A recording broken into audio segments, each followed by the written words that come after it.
अन्याला अनितचं बोलणं कळलेलं असतं. ती त्याला काहीही बोलून तेथून निघून जाते. कॉलेजमधून ते दोघेही घरी येतात आणि घरी तो गाणी ऐकत बसलेला असतो आणि गाणी ऐकायचे सोडून देतो. आपले पुस्तक उघडतो आणि वाचत बसतो.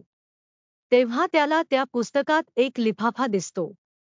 त्यात लिहिलेलं असतं, तुझ्यासाठी पुन्हा मी एक सुंदर गीत लिहिलेलं आहे. आणि तो लिफाफा तू काल जेथे फिरायला गेला होतास तेथे एका झाडाला लावून ठेवलेला आहे. आणि तुला बक्षीस मिळाल्यामुळे तुझ्यासाठी त्यात एक गिफ्ट ठेवले आहे. त्यामुळे आठवणीने घे. अनित विचार करू लागला, काय असेल गिफ्ट, कोण असेल ती? अनित मान विचारात दंग झाला.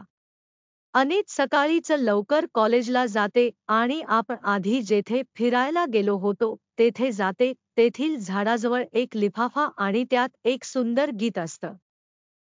ते दोघेही कॉलेजला आले होते. अन्या पण आली होती. अन्याला पाहून अनितच्या मनावर ताबा राहिला नव्हता. यार किती सुंदर दिसत आहे, म्हणून मनातल्या मनात बोलत होता. अन्या मान आपल्या मैत्रिणी सोबत गप्पा गोष्टीत रमली होती.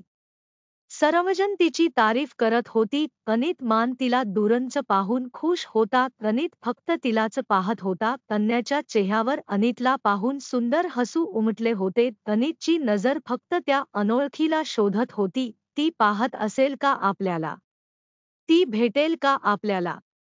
तो स्वतःशीच बोलत होता. अनित अन्याला आवाज देते. अनित, अन्या. त्याच्या बोलण्याने अन्याने स्वप्नाच्या दुनियेतून बाहेर येते. अनु, अरे अन्याचं आज लग्न आहे. आम्ही सगळे चाललो आहे तिच्या घरी. तू नाही दिसला म्हणून म्हटलं तूही येतेस का विचारावं. हे ऐकताच अनितचे हात पाय कापत होते. त्याच्या तोंडातून शब्दच बाहेर येत नव्हते. तो काहीतरी बोलण्याचा प्रयत्न करत होता पण त्याचा आवाज येत नव्हता. तो शांत झाला. अन्याला आपल्या मनातल्या भावना व्यक्त पण करता आल्या नव्हत्या. ते तिचं प्रेम व्यक्त होण्याआधीच संपलं होतं. अनितचं आयुष्यच शांत झालं होतं कारण अन्या त्याच्या आयुष्यातून निघून गेली होती.